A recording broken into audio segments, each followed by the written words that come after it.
Lagerverdirapporten er en tjeneste som tar et bilde eller et snapshot av butikkens varelager hver natt klokka 12. Rapporten finner du under menyen på verktøy, logistikk og lagerverdirapport. Det datagrunnlaget som genereres inneholder artikkelnummer, produkt, innpris, utpris, fysisk lager, produsent, lagerverdi og utsalgsverdi. I tillegg inneholder den en oppsummering på total lagerverdi, total utsalgsverdi, lagerbeholdning, det vil si antall varer, og tidspunkt for generering av grunnlaget. Hva er egentlig bruksområdet for en lagerverdirapport? Jo, den gir deg en oversikt over den verdien du har på ditt lager. Hvert datagrunnlag eller snapshot lagres på MyStore sine servere, sånn at du alltid kan gå tilbake i tid og se hva du hadde på lager på et tidligere tidspunkt.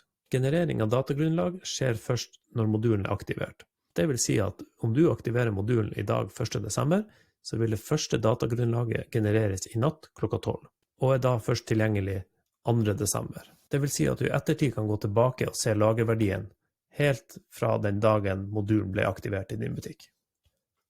For å regne ut korrekt lagerverdi er man helt avhengig av fysisk lager.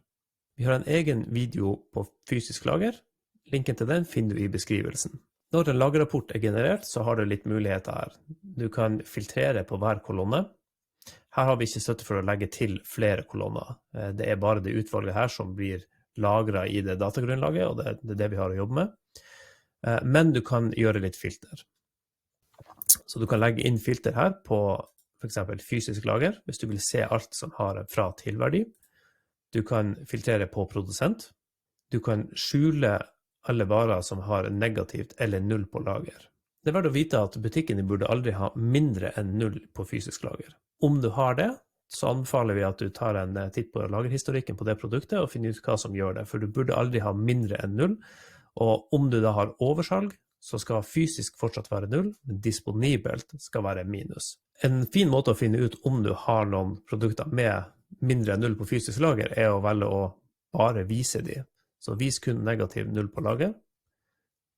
Så kan du filtrere på den kolonna, og her ser vi at jeg har en del produkter som har minus på lager. Og da er det veldig enkelt for meg å klikke på det, og gå inn og korrigere og se hva som har skjedd her. Her ser vi at vi har minus 5 på lager, det er da feil, så her burde det være 0, og siden det er 1 reservert, så får vi minus 1 på disponibelt lager. Tilbake i lagerrapporten så ser vi at vi har et valg for gruppering. Her kan du velge å gruppere på produsent. Da oppsummerer vi verdien på produsentnivå, slik at du lett kan se produsenter som du har høy utsalgsverdi av, eller som du har mange på lager av. Så hvis vi klikker på gruppering produsent, så ser vi at den summerer alle produsentene her, gir et bilde på fysisk lager, lagerverdi og utsalgsverdi.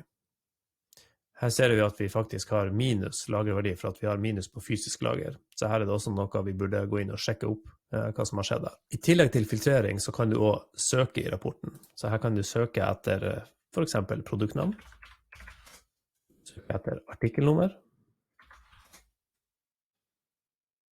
og du kan søke etter produsent. Det utvalget som gjøres i rapporten, om det er søk eller filter, vil også gjenspeiles om du skal eksportere den. For å eksportere en rapport, så er det bare å klikke oppe til høyre på eksportknappen, gi den et navn, og trykk deretter på eksporter-knappen. For da er et varsel når den er klar for å laste ned. Du kan enten klikke der for å laste den ned, eller du kan gå til eksportarkivet til venstre i menyen. Der ser vi siste rapporten. Her har du da mulighet for å laste ned eller slette. Du ser også når den blir opprettet, og hvem som opprettet den. Lagerrapporten er et veldig nyttig verktøy. Du kan alltid gå tilbake i tid for å se hva du hadde på lager tidligere. Du kan lett få en oversikt over hva du har mye verdi av, hva du har lite verdi av, og ikke minst er det en fin måte å finne ut hva som kanskje er feil på lager, med tanke på at du kan ha minus på fysisk lager. Fysisk lager er også noe som brukes i varetelling, så det er viktig at det er på plass og stemmer. Lagerrapporten er tilgjengelig for alle som er på vår corporate nettbutikkpakke. Den kan installeres av butikken selv ved å gå til menyen her, apps, innstillinger, så finner man lagerverdirapporten og aktiverer den. Den vil, for de som ikke har den aktivert, ligge i bunnen her. under tilgjengelige apps, så er det bare å slå den på. Så aktiverer du den appen i dag, så vil du ha din første rapport i morgen.